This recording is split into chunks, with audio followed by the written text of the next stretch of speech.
What's up, everyone? Welcome back to another episode of Kevin Prolix TV. And what do I got one for you? Spooky time. Here we go. Something is off about my husband.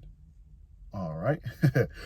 I've been worried about him for a little while now, but I didn't think it was such a big deal as it turned out to be.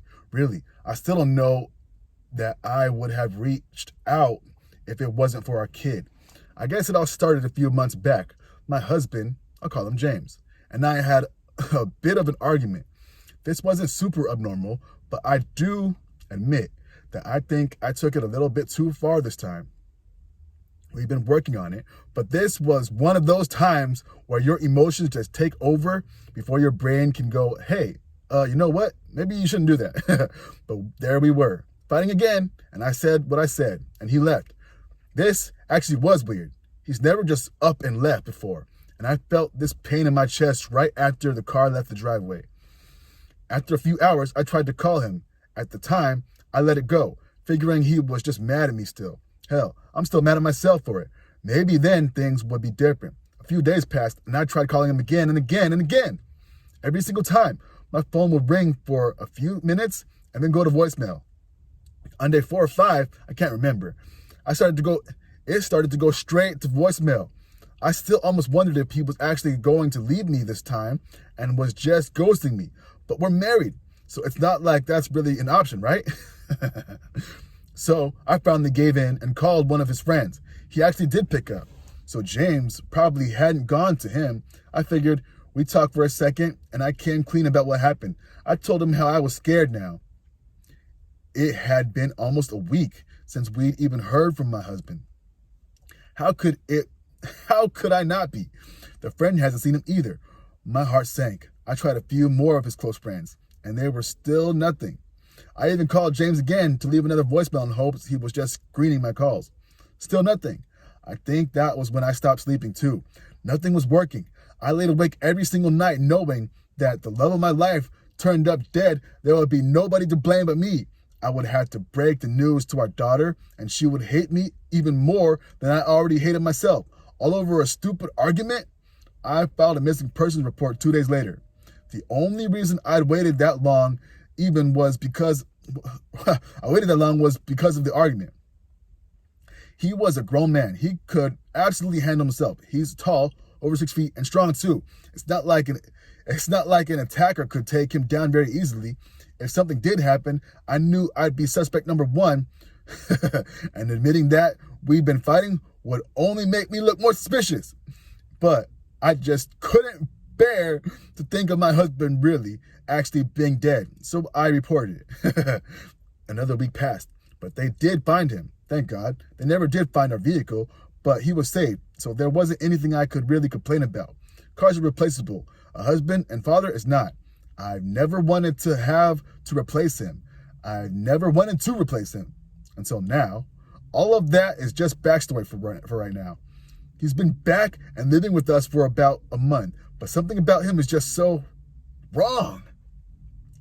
I don't even really know how to explain it. I think the first thing I noticed were his eyes. I can feel them on me constantly now. Hell, I feel them even now as I write this, even though he's out of the house. A luxury now becoming more and more rare. They're so sharp. It's not that unusual feeling of being watched, like if he were checking me out or just observing what I was doing. It's like he's physically trying to see through me, like he's tearing through my skin with just his eyes. Initially, I did just think I was going crazy or that he was mad at me, but I can hardly pry him from me now. I used to pretend to sleep at night for extra time to cuddle with James, but now I fake sleeping to roll away from him instead. If I get up to do the dishes, he gets up and follows me and is entirely wrapped around me. I feel like I shouldn't mind this, but it's just so different from our norm that I can't shake that feeling that something here isn't right. I feel like he's just going to surgically attach himself to me at some point to keep me closer to him. Or like one night he'll unveil a mass of tentacles or excess limbs and just never let me go. So far, there haven't even been any signs of this, thankfully. He looks the same as he used to, but there's still just something about him that's not right. Maybe his face looks more sullen. Or he just looks tired. I don't know. But I swear that there's something different. I think that it might be his eyes too. If it's just not his face, it's almost like they don't shine anymore. There's no life in his expressions, like he doesn't even use his eyes the way he used to. It's just soulless staring now. I miss the way he used to look at me, even if we were fighting. I'll probably take a glare. I'll happily take a glare or side eye over this nothingness that I've got right now. Again, he's just so clingy.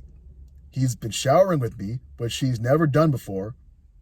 He sits outside of the bathroom and scratches at the door like some sort of dog whenever I lock him out. It's weird. I don't know if other couples are like that, but we never have been, and I certainly hate it now. Even our daughter can tell that something is off. She turns to give me weird looks when James isn't looking. She started to cling to me too. I can't imagine what she's feeling right now. Really, she's quite strong. She's quite young, but so I'm not even sure if she fully understands what's happening. But she's clearly put off by it too. Her once of a kind loving father now almost acts like he doesn't fully know who she is. I don't actually think he's said her name since he's been back. Now that I've stopped to think about it, those two used to be inseparable. God, I feel so terrible for her.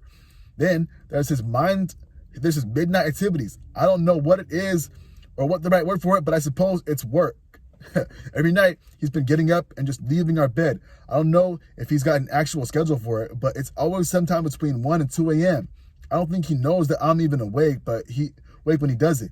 He just gets up and goes into the house for a few hours and then comes back when I wake up. 2 nights ago, I got curious about it. I lied and wait. And sure enough, he was out of bed at the same time he is every night. I waited a little bit longer. I couldn't get myself out of bed for a second, and I didn't want to just pop up and follow him right out of the gate. I counted as each second passed and gave him a few minutes. Finally, I pulled myself up and tiptoed into the ball to find him. And I did find him. I kept myself tucked away in the hallway and peered around the corner at him. He was stood in our kitchen, leaned over a bubbling pot. I didn't know what was in it, but I'm also not sure if I actually want to know at this point. Maybe he'll kill me maybe he'll kill me and I'll finally be free of this whole thing. I took one more step, only barely touching the kitchen floor. There was a snapping sound of his head spun around to look at me. He looked at me at a somewhat odd angle too. Part of me wonders how he didn't snap his own neck. A second later, his body turned towards me as well. It was dark, but the low light from the stove reflected off of his eyes. They were wide as he stared at me. His eyes slimmed, he smiled slightly too. Nothing big and wide like you see in horror movies, but it was enough to make the hair on the back of my neck stand on end. He took a slow, tedious step towards me. I took a step back, pulling both my feet back into the hallway. He took 2 steps now, still just as slow and meticulous as the last one. I found myself completely unable to move, like he'd frozen me in place. My heart was pounding in my ears so loudly that I couldn't even think up a way out. My stomach began to churn. He took 3 more of those steps. On his 3rd step, though, he somehow managed to lose his balance, and he nearly trotted to the ground before his foot landed slightly on the wood. He finished his slow walk towards me and put his cold hands onto my face. He was gentle in his touch, and he stroked my cheek softer than a spring breeze before giving me a kiss. He straightened himself up after that, still keeping his shoulders and small smile on his face. He then spoke to me and said, "Go back to bed. It's too late. It's too late for you here." I couldn't think to do anything but listen to him, so I nodded. He turned me around and gave me a little pat on the back before sending me back to our room. I just went in and laid down. I don't want it to sound like this, but I'm scared of my husband. He's not been violent with me or our daughter at all yet, but I don't doubt that he's capable of it. I don't know. Actually, he doesn't start arguments or even argue anymore like he used to. I've been thinking of reaching out to his friends again, too, but I don't know if they'll be any help. I feel so wrong for feeling this way. I don't know what to do, and I blame myself for it. Well, James will be home soon, and I let a few weeks pass. I don't know if that was the right choice, but it's not like I can go back now. I read through some suggestions, but nothing seemed to work. Initially, I thought that silver would be a good test, but both our wedding rings are sterling silver, and he's not taking his off. He doesn't flinch when I touch him. Actually, he acts like I'm starving him if I'm not touching him. He has a reflection in the mirror. His eyes still don't leave me. Never. They're watching me. Through the walls, I can feel them. Even when I go to work, even when he goes to work. I think he knows. I think he knows that I know. I tiptoe around the house now. It's useless. He always finds me. I think I could fly across the damn country, turn around and find him a foot or two away from me. I want my husband back, with all his flaws and stupid opinions and our arguments. I don't even know if he's my husband anymore. I never walked so lightly around in my own home. He still goes to the kitchen, but I don't follow him. I don't know what he'll do if I do. No.